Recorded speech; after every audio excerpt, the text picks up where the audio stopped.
ನಮಸ್ತೆ ಫ್ರೆಂಡ್ಸ್. ಇವತ್ತು ನಮ್ಮ ಕನ್ನಡ ಚಿತ್ರರಂಗದ ಮರೆಯಲಾಗದ ಸಂಗೀತ ನಿರ್ದೇಶಕರಾದ ಹಂಸಲೇಖ ಸರ್ ಅವರ ಹುಟ್ಟುಹಬ್ಬ. ಮೊದಲಿಗೆ ಹಂಸಲೇಖ ಸರ್ ಅವರಿಗೆ ಹುಟ್ಟುಹಬ್ಬದ ಶುಭಾಶಯಗಳು. ಹಂಸಲೇಖ ಸರ್ ಅಂದರೆ ನಮಗೆ ಮೊದಲಿಗೆ ನೆನಪಾಗದೆ Premaloka cinema 1987 Ravichandran sir act ಮಾಡಿದಂಥ ಪ್ರೇಮಲೋಕ ಸಿನಿಮಾಗೆ ಮ್ಯೂಸಿಕ್ ನೀಡಿದಂತಹ ಒಂದು ಬ್ಲಾಕ್ ಬಸ್ಟರ್ ಚಿತ್ರ. ಈ ಸಿನಿಮಾದಲ್ಲಿ ಸುಮಾರು 10 ಹಾಡುಗಳಿದೆ. 10 ಹಾಡುಗಳು ತುಂಬ ಚೆನ್ನಾಗಿ ಬಂದಿದೆ.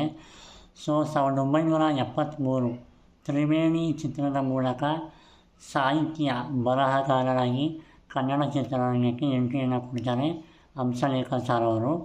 ಮತ್ತು 1985 ನಾನು ನನ್ನ ಹೆಂಡತಿ ರವಿಚಂದ್ರನ್ ಸರ್ ಅವರ ನಟನೆಯ ಚಿತ್ರದಲ್ಲಿ ಡೈಲಾಗ್ ಮತ್ತು ಸಾಹಿತ್ಯ ಬರೆಯುವ ಮೂಲಕ ಪೂರ್ಣ ಪ್ರಮಾಣದಲ್ಲಿ ಕನ್ನಡ ಇಂಡಸ್ಟ್ರಿಗೆ ಎಂಟ್ರಿಯನ್ನು ಕೊಡ್ತಾರೆ.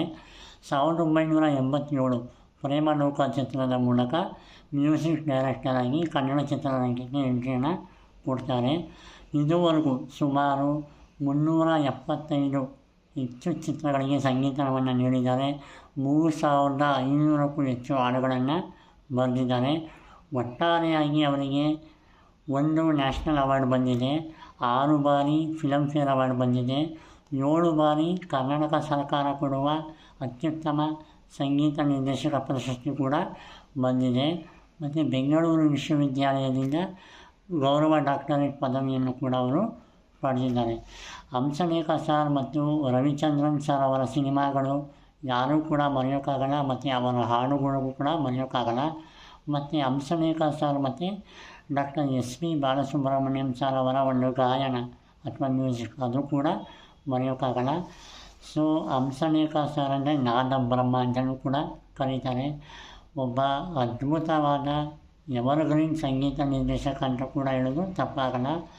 ಹಾಗಾಗಿ ಮತ್ತೊಮ್ಮೆ ಹುಟ್ಟುಹಬ್ಬದ ಶುಭಾಶಯಗಳು ಸರ್ ಅಂತ ಹೇಳ್ತಾ ನನ್ನ ಮಾತನ್ನು ಮುಗಿಸ್ತಾ ಇದ್ದೀನಿ. ಜೈ ಹಿಂದ್, ಜೈ ಕರ್ನಾಟಕ ಮಾತೆ.